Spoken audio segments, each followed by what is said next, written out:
इदम श्री सद्गुरुवे नमः। जन्म शताब्दी पुस्तकमाला 92 डे 4। परम पूज्य गुरुदेव वंदे माँ हमारे भीतर की संवेदनाओं को जगा रहे हैं।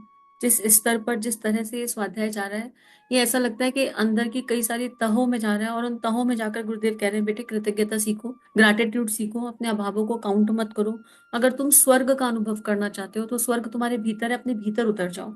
उसके बाद गुरुदेव दृष्टिकोण बदलने का प्रयास कर रहे हैं। फिर गुरुदेव ने पेरेंटिंग पर भी एक दो बातें करी कि लेकिन और हमें समझाया कि अब क्या करना है, नकल के लिए भी ना अकल चाहिए। तो गुरुदेव कह रहे हैं कि बेटे पैसों वालों की, इसकी उसकी किसी की नकल मत करो।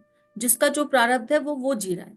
तुम ये देखो कि तुम्हारा प्रारब्ध क्या है, तुम्हारी मनस्थिति क्या है, तुम्हारी परिस्थिति क्या है, तुम्हारे रिसोर्सेस क्या है, और उन योग्यताओं को सही तरीके से समाज में अर्पित कर दो। यानी बीज बो दो, फल अपने आप प्रकट हो जाएगा। और इसी दृष्टि से गुरुदेव हमें गहराई में ले जा रहे हैं और पूछ रहे हैं, कह रहे हैं कि अपने आप से कभी पूछो कौन सुखी है कौन दुखी है। जहां तक हम समझते हैं यह मनुष्य का ख्याल है जो उसे सुखी व दुखी बनाते हैं। अपने से ऊपर देखने वाले महत्वाकांक्षी व्यक्ति दिन रात जलते रहते हैं। अपने से ऊपर देखने वाले महत्वाकांक्षी, ओवर एम्बिशियस, आशाएं करना बुरा नहीं है, लेकिन एक ऐसी कल्पना का पहाड़ खड़ा कर लेना जो मेरे वर्तमान को खराब कर दे, जो मेरे वर्तमान का सुख शैन शांति छीन ले, उस कल्पना के पहाड़ का क्या पॉइंट है। ऐसी कल्पना करो। महत्वाकांक्षाएं, आशाएं बुरी नहीं है, आशा करनी चाहिए, पर उन आशा के अनुसार काम भी करना चाहिए। अभावग्रस्त होंगे, अब मैं ये कहने लगूं बैठकर मैं कल को देश के प्रधानमंत्री बनूंगी, तो ये क्या मतलब पॉसिबिलिटी है कहीं से कहीं तक। ना मेरी इच्छा, ना मेरी चाह, ना मेरी वो दिशा, लेकिन मैं बैठ के कह रही हूँ कि मुझे प्रधानमंत्री बनना है। और फिर जब चिंतन करो गहरा, तो क्यों बनना है, क्योंकि मुझे नेम एंड फेम चाहिए। तो क्या ये मूर्खता नहीं होगी?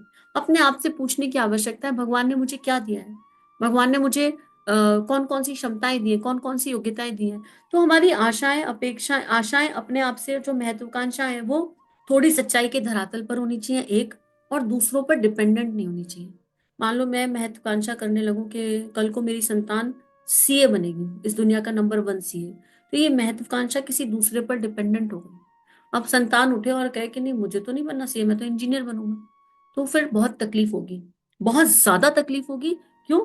क्योंकि हम तो उसी महत्वाकांक्षा के आधार पर सांसें ले रहे थे, हमारी तो खुशी वहां छुपी थी, हम तो पल पल सारी मेहनत ही इसीलिए कर रहे थे। तो अपनी महत्वाकांक्षाएं किसी पर डिपेंडेंट नहीं होनी चाहिए, गुरुदेव कह रहे हैं। अब इस तरह अगर हम चलेंगे तो हम जलते रहेंगे। लोकेशणा, वितेषणा और पुतेषणा वाले मनुष्यों की कामनाएं असीम और अपार हुई होती हैं। लोकेशणा मतलब name and fame, name and fame के लिए पागल होना।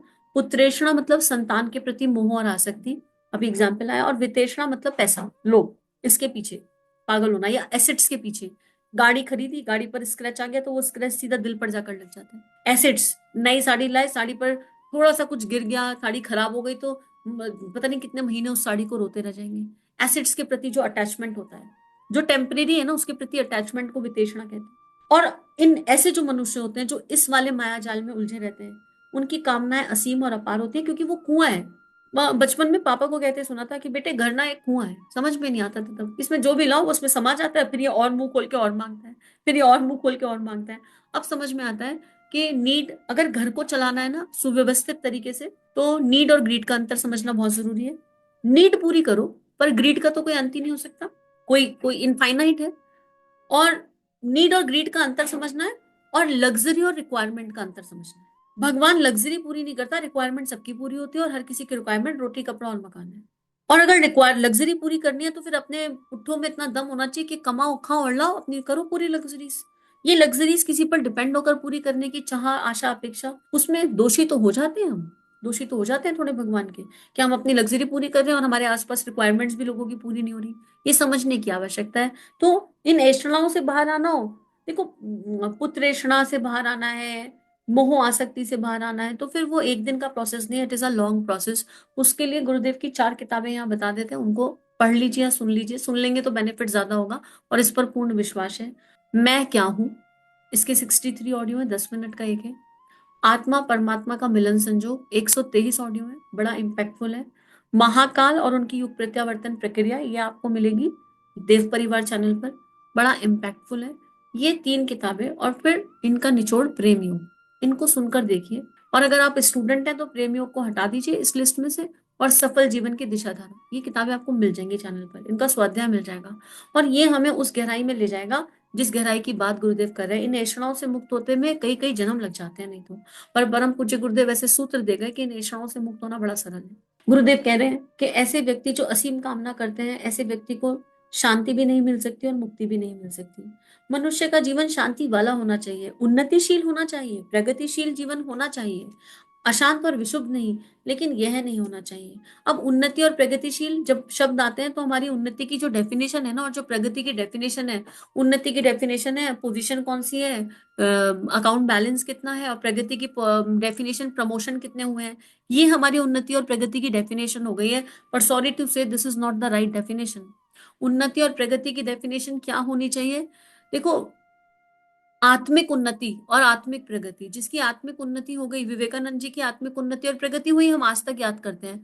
और ऐसे बहुत सारे आए होंगे इस पृथ्वी पर और चले गए होंगे जिनकी दैहिक उन्नति और प्रगति हुई, लेकिन उन्हें हमें उनके नाम भी नहीं पता। हमें अपने 7 पूर्वजों के नाम पता है, हमारे दादाजी, फिर उनके दादाजी, फिर उनके दादाजी, उनके नाम पता है? नहीं पता। लेकिन अगर हमारे ही खानदान में, जिस खानदान में हम जन्मे हैं, जबकि हमारा कुछ भी नहीं है, उसमें कोई ऐसा एक दैवीय महात्मा जन्म ले लेता, या ऐसा कोई दिव्य ऋषि मुनि जन्म ले लेता, तो हमें उनका नाम पता होता। तो उन्नति और प्रगति की परिभाषा ये होती है कि वो कर्म जो अनंत काल तक स्मरण रखे जाए, उसे उन्नति कहते हैं। जो आत्मा का प्रकाश जगा दे, उसे उन्नति कहते हैं। यहाँ पर अनंत काल तक रावण के भी कर्म याद रखे जा रहे हैं, पर रावण जैसी उन्नति और प्रगति की बात नहीं की जा रही। विवेक के आधार पर, गायत्री के आधार पर उन्नति और प्रगति की बात गुरुदेव कर रहे हैं। तो हम ये सोचे कि हमारी उन्नति और प्रगति केवल अकाउंट बैलेंस के आधार पर हो रही है, केवल लक्ष्मी के आधार पर हो रही है, या भावनाओं को भी हो रही है, संवेदनाओं की भी हो रही है, करुणा की भी हो रही है, परोपकार की भी हो रही है, वैचारिक भी हो रही है, निकृष्ट भावनाएं खत्म हो गई। ये एक कॉम्बिनेशन है। तीनों शरीर की उन्नति प्रगति बराबर होनी चाहिए, तो बाकी सारी चीजें तो उसके पीछे पीछे बाय डिफॉल्ट आएंगी, उसके लिए कुछ करना नहीं पड़ेगा। That is by product. कुछ चीजों के साथ फ्री फ्री फ्री आता है ना। जिसकी आत्मिक उन्नति और आत्मिक प्रगति हो गई, उसके पास लक्ष्मी अपने आप आकर टिक जाती है, अपने आप आकर बैठ जाती है, उसे कुछ करना नहीं पड़ता। लेकिन किस आधार पर आती है? संग्रह नहीं होता, अकाउंट बैलेंस भरा नहीं रहता, पर कोई काम रुकता नहीं। नीड और ग्रीड का अंतर समझने की बात। तो गुरुदेव यही कह रहे हैं, मित्रों, दोनों चीजें मालूम तो पड़ती हैं एक समान, लेकिन इन दोनों में जमीन आसमान का अंतर है। आपको उन्नति और प्रगति चाहिए, आप कीजिए, पर अशांत और विशुद्ध नहीं हुई। जीवन में उन्नति करना एक बात है, प्रगति करना दूसरी बात। इसके लिए आदमी को धैर्य, साहस, मुस्कुराहट, संतुलन, परिश्रम की जरूरत पड़ती है। इन पांचों के सहारे उन्नति के रास्ते खुल जाते हैं और मनुष्य प्रगति करता हुआ चला जाता है। जो छोटे छोटे आदमी आगे बढ़े हैं और जिन्होंने सफलता पाई है, भौतिक और आध्यात्मिक शक्तियां प्राप्त की हैं, उनके संबल और सहारे रहे हैं संतोष, उत्साह, परिश्रम, संतुलन। देखो, कौन कौन से गुणों की बात की जा रही है? पेशेंस, धैर्य, साहस, करेज, स्माइल, संतुलन और परिश्रम। अब ये क्या है? ये धैर्य किस दिशा में दिखाना है, ये पता होना चाहिए। ये गुण तो पता है हमें, ये गुण समझ में आ गए। और संतोष क्या है, उत्साह क्या है, परिश्रम क्या है, इन शब्दों में ना छुपा हुआ है। संतुलन कब होगा? जब हम सारी तुलनाएं बंद कर दें, जब हम तुलनात्मक अध्ययन करना बंद कर देंगे। इसके पास बड़ी गाड़ी, मेरे पास छोटी गाड़ी। जो अपनी तुलना किसी और से नहीं करेगा, जो अपने किसी भी पैरामीटर की तुलना किसी और से नहीं करेगा, उसके जीवन में समता और संतुलन अपने आप आ जाएगा। इन शब्दों में उसके भीतर की गहराई छुपी रहती है। और मुस्कुराहट, इससे बढ़िया तो कोई आहट ही नहीं है। मुस्कुराहट अंदर से एक नॉक नॉक है, आहट हुई, एक एक एक आनंद है मुस्कुराहट। और जो केवल सेवा में, प्रेम में मिलता है। हम मुस्कुराते हैं कारण से। आप बताओ लास्ट कब मुस्कुराए थे? कारण से मुस्कुराएंगे तो मुस्कुराना भूल जाएंगे, क्योंकि ये जीवन मुस्कुराने का कारण नहीं देगा जल्दी से। हमारी मानसिक स्थिति वैसी हो गई। मुस्कुराहट तो एक ऐसा गहना है आत्मा का, जैसे कृतज्ञता है ना, जैसे आंख देखती है, ऐसी चेहरे पर, चेहरे का गहना मुस्कुराहट है, आभूषण है, हर समय बना रहेगा। किसके पास? जिसके पास संतोष होगा। संतोष में संत छुपा बैठा है। जिसके पास संत समान कोश होंगे, जिसके पास संत समान कोशाग्रह भंडार होगा, संत के समान, जिसका हृदय संत जैसा हो जाएगा, उसको अपने आप संतोष की प्राप्ति हो जाएगी। कहीं और से लाने की आवश्यकता ही नहीं है। साहस तो करना पड़ेगा, दुस्साहस भी करना पड़ेगा, रिस्क लेना पड़ेगा। रिस्क क्या हम समाज में नहीं ले रहे? रिस्क क्या हम संसार में नहीं ले रहे? जन्म लिया था तो रिस्क के आधार पर लिया था। आत्मा को तो पता था कि मैं नित्य शुद्ध बुद्ध हूं, लेकिन फिर भी रिस्क लेकर पृथ्वी रूपी इस पाठशाला पर आत्मा आ गई ना। और जब आ गई तो अपना कुछ ना कुछ तो बढ़िया करके जाएगी। तो इंसान के पास 2 रास्ते होते हैं, और दोनों ही रास्तों पर एक रिस्क टेकिंग तो होता है। जब 9th और 10th में, 11th में जब चॉइस करनी पड़ती है, साइंस लें कि मैथ्स लें, बायोलॉजी लें, वहां पर भी तो एक रिस्क होता है, पता नहीं कर पाएंगे कि नहीं कर पाएंगे, फिर भी चुनाव किया जाता है। तो जिसके पास साहस होगा ना, उसकी निर्णायक क्षमता बड़ी अच्छी हो जाएगी, वो चुनाव कर पाएगा, उचित चुनाव। और उस चुनाव पर आगे बढ़ने के लिए जिस गुण की आवश्यकता है उसे कहते हैं धैर्य। बीज धरती में आज डालो, उसे खोद खोद के नहीं देखा जाता रोज कि अब इसमें से वृक्ष निकल रहा है क्या, इसमें अंकुर आ गए क्या। डालो, नर्चर करो और छोड़ दो। अगर बीज डाला है तो हमें क्या करना है, धैर्य के साथ सत्कर्मों के बीजों को भूमि में आरोपित करता रहना है। कौन सी भूमि में, भूमि में, मनोभूमि में। अपने आप एक दिव्य व्यक्तित्व चेतना में से प्रकट हो जाएगा। और ये सारे गुण बाय डिफॉल्ट होंगे। जिसके पास ये गुण होंगे, वो जिस भी काम में हाथ डाल देगा उस काम में उन्नति है। जिस भी काम में, उसे काम की बात नहीं है, हाँ, अपनी योग्यता और प्रतिभा को समझते हुए, और इतना विवेक, ऐसे इंसान के पास इतना विवेक होगा, उसको ये समझ में आएगा कि मुझे किस काम में हाथ डालना है। हर काम को करने में परिश्रम लगता है। श्रम, श्रम के बिना, मानसिक श्रम, भावनात्मक श्रम, दैहिक श्रम, हर तरह का श्रम लगेगा। श्रम के बिना संभावना नहीं है उस प्रगति पथ को पाने की, उस उन्नति को पाने की जिसकी हमने कल्पना करी। तो गुरुदेव, परिश्रम के मतलब मन में बहुत सारे भाव हैं, और जब काम करने की बारी आ रही है तो हम कह रहे हैं 5 मिनट और सो जाए, नहीं हो पाएगा। दैहिक श्रम चाहिए, इस देह को स्वस्थ रखना पड़ेगा, उसके लिए भी श्रम करने की आवश्यकता है। और उत्साह, गीता में लिखा है, गीता जी में लिखा है, नित नए उत्साह के साथ जो मेरी तरफ अग्रसर रहता है। मतलब क्या होता है, हम एक ही काम करते रहते हैं तो मोनोटोनस हो जाता है, फिर हम बोर हो जाते हैं। और अगर हम बोर हो गए तो हमारा उत्साह खत्म हो गया ना। बोर नहीं होना चाहिए। और ये कहाँ से आती है, नवीनता। नवीनता मतलब क्या है, नित नया, नित नया। रोज गायत्री करनी है, नियमित करनी है। गायत्री करते करते बोर हो गए तो फिर समझो गायत्री से प्यार नहीं हुआ। इंसान बोर कब नहीं होता, उत्साह कब बना रहता है, जहां प्रेम होता है वहां उत्साह बना रहता है। जैसे वो याद है, सबने कभी ना कभी प्यार किया होगा, बॉयफ्रेंड गर्लफ्रेंड को मिलने का उत्साह हमेशा रहता है ना, नवीन रहता है उनका उत्साह। अभी मिलकर आए हैं 2 घंटे के लिए, और फिर शाम को मौका मिल जाए मिलने का 1 घंटे, तो फिर उसी उत्साह के साथ मिलते हैं। और जितने दिन मिलेंगे वही एक उत्साह बना रहता है बॉयफ्रेंड गर्लफ्रेंड के बीच में, राइट। इस एनर्जी को अच्छे से समझना हो तो JSPM 69 सुनिए। अभी तो वो भावना समझाने के लिए या भावना को समझने के लिए इस बात को यहाँ रख दिया गया। तो वो उत्साह अपने काम के प्रति, और वो काम कौन सा है, एक ऐसा काम जिसे हम लंबे समय तक कर सकते हो और हमें समय का भान ना रहे, वो काम हमारी आत्मा के लिए बना है। टीवी देखना नहीं आएगा इसमें क्योंकि इंद्रियों का जो प्रवाह है वो नीचे की तरफ है। तो मोस्टली आजकल क्या हो रहा है, पतन पतन का मार्ग सरल है, गुरुदेव ने बताया बेटे, मरना सरल है, पतन का मार्ग सरल है। तो हम उन चीजों की बात यहाँ नहीं कर रहे जो हमें कंट्रीब्यूट नहीं कर रही, पर हमें अपने भीतर की उस संभावना को जानने की आवश्यकता है, उस संभावना को ढूंढने की आवश्यकता है कि वो कौन सा एक दैवीय काम है, कौन सी एक दैविक ऊर्जा है, कौन सी एक दैविक प्रतिभा, योग्यता मेरे अंदर है जो भगवान ने मुझे दी है, जिसको निखार सकते हैं, निखार सकते हैं, निखार सकते हैं, और जिसको करते करते हम बोर नहीं हो सकते, उसे करने में हमें आनंद की प्राप्ति होती है। अगर वो हमें मिल जाए, वो अगर हमें पकड़ में आ जाए, तो फिर उत्साह भी बना रहेगा। और उसमें जब हम परिश्रम करेंगे तो हमें थकान नहीं होगी, और उसमें हम किसी से कंपैरिजन नहीं करेंगे, ऑटोमेटिकली एक संतुलन बन जाएगा। फिर उसमें जितना हमें मिल गया हमें उसमें संतोष होगा। कोई बात नहीं, आज इतना मिला ना, ठीक है, कोई बात नहीं, चलेगा ना, हो जाएगा, आगे भी हो जाएगा। अपने आप को मोटिवेट करते रहेंगे। और ये करने के बाद एक मुस्कुराहट आती है, रात को बड़ी सुकून की नींद आती है, और उसमें एक स्माइल बनी रहती है, आत्मिक प्रसन्नता बनी रहती है, आत्मिक आनंद बना रहता है। देखो गुरुदेव बड़ा गहराई से अपनी लेखनी को लिख कर गए हैं, और हमें एक एक चीज पकड़ा कर गए, एक एक सूत्र। जब हम ऋषियों की, संतों की लेखनी को पढ़ते हैं ना, उनका स्वाध्याय करते हैं, तो हम उसे कोरी रीडिंग नहीं कर सकते। उनके एक एक शब्द में ऊर्जा और प्राण छुपा रहता है।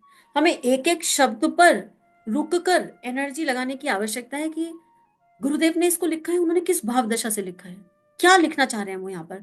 बस इस भाव को जोड़ दो, और वो महाकाल प्राण का प्रवाह बनकर चेतना में से उतर जाता है कि बेटे मैंने इसलिए लिखा, मैं ये बताना चाहता हूँ, ये मेरा कारण है लिखने का। आप सोचो, केवल ये गुण, और इन गुणों से कितनी सारी बात निकल कर आ गई। ये क्या है, ये गुरुदेव की वो भावना थी, वो ये बताना चाह रहे थे हमें। तो यही गुरुदेव कह रहे हैं कि आप इन चीजों के सहारे आगे बढ़े। ये उनके ये संबल और सहारे हैं। लेकिन जिन्होंने अपने आप को आकांक्षाओं की आग में जलाना शुरू कर दिया, हमको ये नहीं मिला, हमको वो नहीं मिला, हम मर जाएंगे, हम ये करेंगे, हम वो करेंगे, जो इस तरह की बातें करते हैं, उनके बारे में मैं कुछ नहीं कह सकता। जो व्यक्ति परिश्रम से घबराते रहे, बड़बड़ाते रहे, जिन्होंने अपना सारा का सारा मानसिक संतुलन खो दिया, वे जीवन में क्या कुछ प्राप्त कर सकेंगे? एक प्रश्न उत्तर, एक क्वेश्चन मार्क गुरुदेव ने लगा दिया। जो वस्तुओं में शांति की तलाश करते रहे, वे अपने गिरह की भी शांति खो बैठेंगे। बड़ी महत्वपूर्ण लाइन है, वस्तुओं में शांति की तलाश। मतलब हम मानव जीवन की जो विडंबना है वो ये है कि हम नॉन लिविंग थिंग में भी शांति ढूंढते हैं और उसको भी कंट्रोल करते हैं। जैसे गाड़ी चला रहे हैं और बहुत ट्रैफिक हो गया, कुछ हो गया, तो हम गाड़ी के स्टीयरिंग पर बहुत जोर से मुक्का मारते हैं, क्या कर रहे हैं, रिमोट चला, टीवी चला रहे हैं, रिमोट चलाया और सेल वीक हो गया तो भी सेल बदलने की आवश्यकता है, बहुत जोर से गुस्से में रिमोट को पटक देते हैं। कोई नॉन लिविंग थिंग हम यूज कर रहे हैं, उसने वो मशीनरी है भाई, उसने हमारे मन मुताबिक बिहेव नहीं किया तो उस मशीनरी पर उठा पटक मचा देते हैं। हम जब नॉन लिविंग थिंग्स के प्रति ऐसी क्रिया प्रतिक्रिया देंगे तो लिविंग थिंग्स का तो क्या ही करेंगे जो हमारे आसपास आ जाए। और सबसे बड़ी लिविंग थिंग हम खुद हैं, हम अपने साथ क्या करेंगे ये विचार करने की आवश्यकता है। ये क्या है? वस्तुओं में शांति की खोज। कोई वस्तु शांति नहीं दे सकती। घर के बाहर 4 गाड़ी खड़ी हो, घर में 4 बंगले हो, हजारों मोबाइल हो, सारे एसेट्स पड़े हो, अलमारियां कपड़ों से भरी पड़ी हो, शांति नहीं मिल सकती। ज्यादा कपड़े अलमारी में भरे पड़े होंगे ना तो कहीं जाने के लिए सोचेंगे पहने क्या आज, और उसको उसको सोचने में 15 मिनट निकाल के 15 मिनट, महत्वपूर्ण समय 15 मिनट का खत्म हो जाएगा, पता भी नहीं चलेगा कहाँ खत्म हुआ। और एंड इस बात से होगा क्योंकि आकांक्षाएं बहुत है, मेरे पास तो कुछ है ही नहीं, जाके शॉपिंग करके आनी है। क्यों? शांति चाहिए थी। जिसको पास शांति होगी ना, उसको 4 जोड़ी कपड़ों में भी सुकून मिल जाएगा, उसको बड़ी हुई वॉर्डरोब की आवश्यकता नहीं है।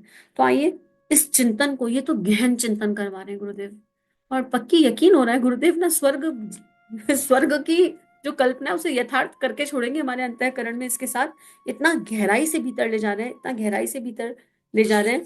और यही प्रार्थना हम लोग सब एक दूसरे के लिए प्रार्थना करें कि अगर हम परम पूज्य गुरुदेव की इस लेखनी तक पहुंच गए हैं, गुरुदेव ने ये लेखनी हम तक दे दी है, तो गुरुदेव चाहते हैं कि हम स्वर्ग को जिए। तो एक दूसरे के लिए प्रार्थना करते हैं गायत्री मंत्र शरणागति के भाव से गुरु की शरण में कि हे परम पूज्य गुरुदेव, हे हमारी गुरु शक्ति, हे हमारे इष्ट, आपने हमें ये दिव्य लेखनी दी, हमें इसका स्वाध्याय कराया, इतनी गहराई से कराया। अब हमें वो विवेक दीजिए, वो आत्मबल दीजिए, वो ब्रह्मबल दीजिए कि इस स्वाध्याय में लिखी गई बातों को, आपकी इस लेखनी को, आपकी कही गई इन बातों को हम अपने गुण कर्म स्वभाव में धारण कर सकें और हमारे सभी साथी इसे अपने गुण कर्म स्वभाव में धारण कर सकें और हम उस स्वर्ग को जीते जी सकें जिसकी कल्पना आपने हमारे लिए की है। ओम भूर्भुवः स्वाहा तत्सवितुर्वरेण्यं भर्गो देवस्य धीमहि धियो यो नः प्रचोदयात्। इदम श्री सद्गुरुवे नमः। सभी अपना ध्यान रखिए, नियमित ध्यान करते रहिए और इन भावनाओं को विश्वव्यापी बनाने में सहयोग कीजिए। सभी को प्रणाम। श्री प्रिया काउंसलिंग चैनल और देव परिवार चैनल पर जो वीडियोस आपको मिल रहे हैं, अगर ये आपके जीवन को बदल रहे हैं तो ये केवल गुरु कृपा है। आइए इस गुरु कृपा को विश्वव्यापी बनाएं। जो भी लिंक आप सुनते हैं, आपको जो भी लिंक अच्छे लगते हैं, उनको अपने व्हाट्सएप स्टेटस, फेसबुक स्टेटस, सारे सोशल नेटवर्किंग साइट्स पर लगाइए। इस टेक्नोलॉजी के माध्यम से आइए ऋषियों की, संतों की लेखनी को विश्वव्यापी बनाते हैं। जय हिंद, जय भारत। इदम श्री सद्गुरुवे नमः।